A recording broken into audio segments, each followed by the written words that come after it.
अस्सलाम वालेकुम बच्चों, आप सबका क्या हाल चाल है? ठीक है। अच्छा, मैं आप लोगों को बता दूं कि चैप्टर नंबर 3 हम स्टार्ट करने लगे हैं। ठीक है। और अब रोज़ जो है चैप्टर 3 से ऑनवर्ड हम स्टडी करेंगे। अगर किसी बच्चे का पीछे से कोई चैप्टर रह गया है, फॉर एग्जांपल किसी ने सिर्फ चैप्टर 1 पढ़ा हुआ है, किसी ने चैप्टर 2 पढ़ा हुआ है, हाफ़ किया हुआ है, तो उस टाइम वरीड नहीं होना। जब हमारे दोनों चैप्टर हो जाएंगे तो रिवीजन में हम अपने पहले 2 चैप्टर जो है उनको स्टार्ट कर देंगे। ठीक हो गया?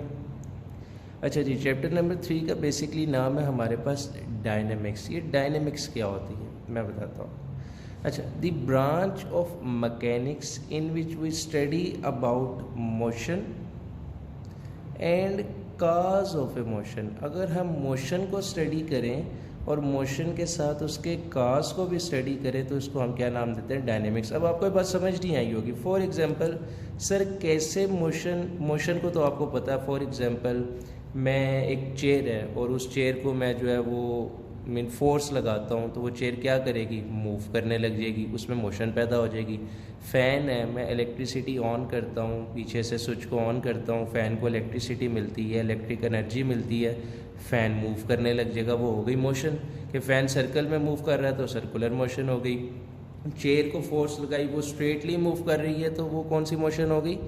लीनियर मोशन होगी। लेकिन मोशन तो समझ आ गई कि ऐसी ब्रांच मैकेनिक्स की जिसमें हम मोशन को स्टडी करें, वो तो क्लियर हो गई बात। लेकिन कॉज क्या है? देखो, मोशन किसी ना किसी काज से पैदा होती है। फॉर एग्जांपल अगर मैं बात कर रहा हूँ, चेयर है, चेयर को मैंने देखो क्या लगाई? फोर्स लगाई। फोर्स बेसिकली काज थी किसकी?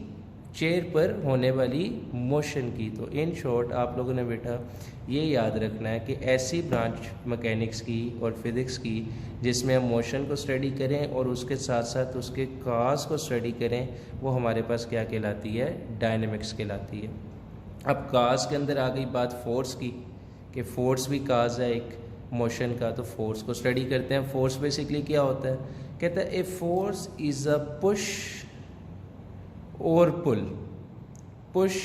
pull that one object exerts on another object which move or tend to move, stop or tend to stop the motion of a body। for इसलिए क्या कहा है इसने? हम अब इसको पहले समझते हैं। उसने ये कहा है कि अगर एक बॉडी रुकी हुई है ना, तो मैं फोर्स लगाऊंगा तो वो क्या करने लग जाएगी? मूव करने लग जाएगी। और अगर एक बॉडी मूव कर रही है तो मैं फोर्स लगाऊंगा तो वो रुक जाएगी। फॉर एग्जांपल मैं आपको प्रैक्टिकल एग्जांपल से समझाता हूँ।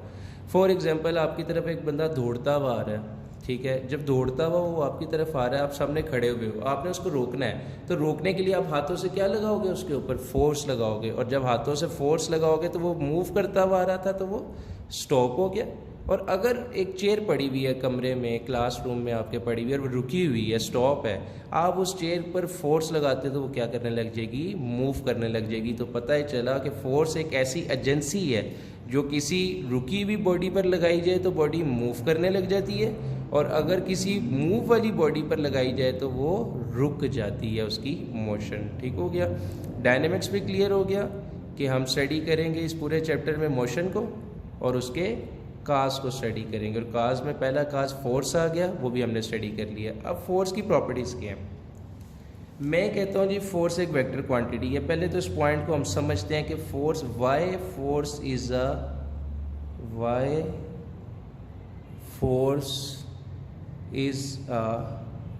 Vector quantity. आखिर कोई तो रीज़न है कि फोर्स वेक्टर क्वांटिटी है। पिछले चैप्टर में जिन बच्चों ने नहीं पढ़ा हुआ उनके लिए थोड़ा सा एक्सप्लेन कर देता हूँ वेक्टर और स्केलर का कॉन्सेप्ट, कि वेक्टर और स्केलर बेसिकली हैं क्या। मैं कहता हूँ एक फॉर एग्जांपल एक छोटी सी एग्जांपल लेते हैं वेक्टर और स्केलर की। मैं या चलो घर में मामा ने या पापा ने कहा कि बेटा बाहर जाओ और जाकर 5 किलो शुगर ले आओ, 5 kg शुगर ले आओ। अब वो बच्चा गया दुकान पे, वो जाके उसे सिंपली कहेगा 5 kg शुगर। ये बात बोलेगा ना सिंपल, 5 kg शुगर। शुगर तो हमारा था मैस। अब इस मैस को समझ लो एक क्वांटिटी है शुगर, ठीक है। इस मैस को डिफाइन करने के लिए हमारे पास मैग्नीट्यूड और यूनिट इनफ थे।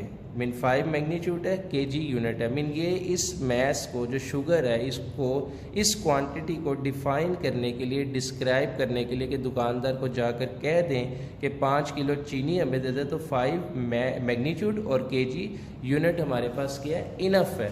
तो इन शॉर्ट पता ये चला कि ये हो गई हमारे पास स्केलर क्वांटिटी, ऐसी क्वांटिटी जिसको कंप्लीटली डिस्क्राइब करने के लिए हमारे पास सिर्फ यूनिट और मैग्नीट्यूड इनफ हो, वो क्या होती है, स्केलर होती है। टाइम है, मैं कहूँगा 10 मिनट, 10 मैग्नीट्यूड हो गया और जो मिनट बोले वो क्या हो गया, यूनिट हो गया। कभी ऐसा बोला मैंने, अच्छा जी टाइम हो रहा है 10 मिनट नॉर्थ की तरफ, नहीं बोला ना। तो इन शॉर्ट उसमें हमें डायरेक्शन की टाइम में ज़रूरत नहीं है। कभी मैं दुकानदार को जाके शुगर के लिए नहीं बोलूँगा कि 5 किलो चीनी मुझे वेस्ट की तरफ दे दे, पॉसिबल ही नहीं है, क्योंकि उसमें भी हमें डायरेक्शन की ज़रूरत नहीं है। अब आते हैं हम वेक्टर की तरफ। वेक्टर क्या होता है, मैं ये थोड़ा सा एक्सप्लेन इसलिए कर रहा हूँ कि जिन्हें नहीं पता बच्चों को उन्हें पता चल जाए और उसके बाद फिर ये कॉन्सेप्ट के फोर्स वेक्टर क्यों है समझना आसान हो जाएगा। ठीक हो गया।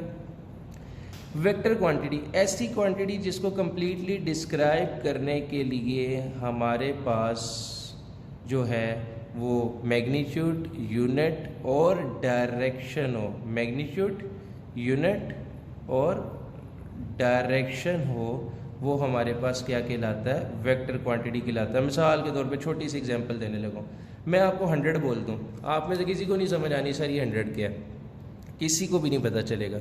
चलो मैं 100 के साथ आपको बोल देता हूँ न्यूटन, आपको समझ आ जाएगी सर ने 100 न्यूटन का है, इसका मतलब है सर फोर्स की बात कर रहे हैं कि 100 न्यूटन फोर्स, लेकिन आपको नहीं पता कि 100 न्यूटन फोर्स का आपने क्या करना है।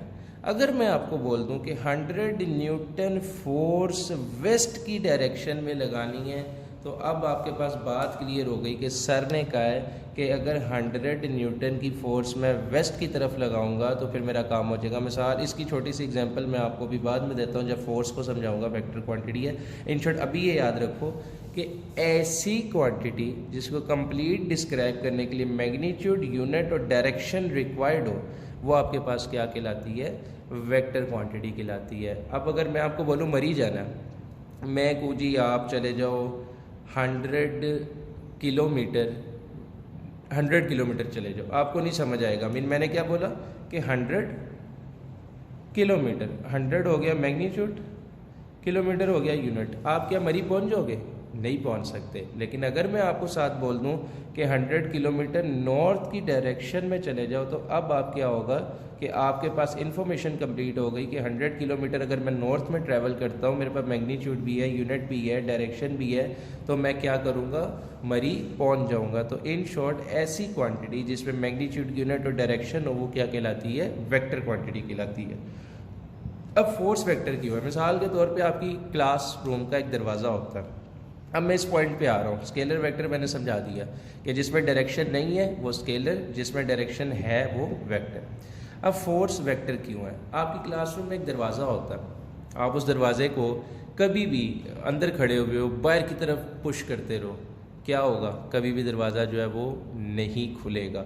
आप नीचे बैठ के दरवाजे को ऊपर उठाते रहो, दरवाज़ा कभी भी ऊपर की तरफ नहीं जाएगा। आप ऊपर से दरवाजे पर नीचे की तरफ फोर्स लगाओ, कभी भी दरवाज़ा ज़मीन के अंदर नहीं जाएगा। तो इन शॉर्ट नीचे से ऊपर लगाते हुए भी फोर्स ज़ाया जा रही है, ऊपर से नीचे लगाते हुए भी फोर्स ज़ाया जा रही है, आप अपनी तरफ खींच रहे हो तब भी फोर्स ज़ाया जा रही है। तो सिर्फ एक आखिरी चीज़ बची, सॉरी आप अंदर पुश कर रहे हो फिर भी फोर्स ज़ाया जा रही है, एक आखिरी चीज़ बची कि आप फोर्स को अपनी तरफ, दरवाजे पर फोर्स अपनी तरफ लगाओगे तो वो क्या होगा, पुल करोगे तो दरवाज़ा खुल जाएगा। तो पता चला कि फोर्स भी हमने 100 न्यूटन अगर लगाई है, 100 मैग्नीट्यूड हो गया, न्यूटन उसका यूनिट हो गया, लेकिन जब तक किसी खास डायरेक्शन में नहीं लगाएंगे तो फोर्स का बेनिफिट नहीं होगा। तो पता ये चला कि फोर्स भी हमारे पास क्या है, वेक्टर क्वांटिटी है, कि वो भी एक खास डायरेक्शन में लगती है। क्लास में चेयर पड़ी हुई है, ऊपर से नीचे जितना मर्जी चेयर पर जोर लगा दो वो ज़मीन के अंदर नहीं चली जाएगी, लेकिन नीचे से ऊपर उठाओगे तो ऊपर उठ जाएगी। तो पता ये चला वहाँ भी फोर्स लग रही थी, लेकिन एक खास डायरेक्शन में लगी तो चेयर को हमने उठा लिया। अब पता चल गया फोर्स वेक्टर क्वांटिटी है, क्योंकि इसमें डायरेक्शन ज़रूरी होती है।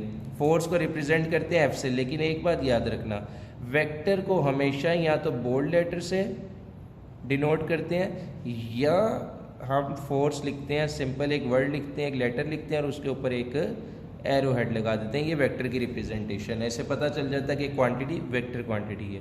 फोर्स का यूनिट न्यूटन है।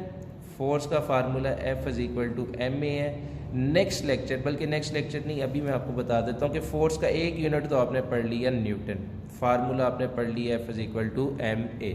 फोर्स का दूसरा यूनिट क्या है? फार्मूला है ना हमारे पास F is equal to ma, second unit.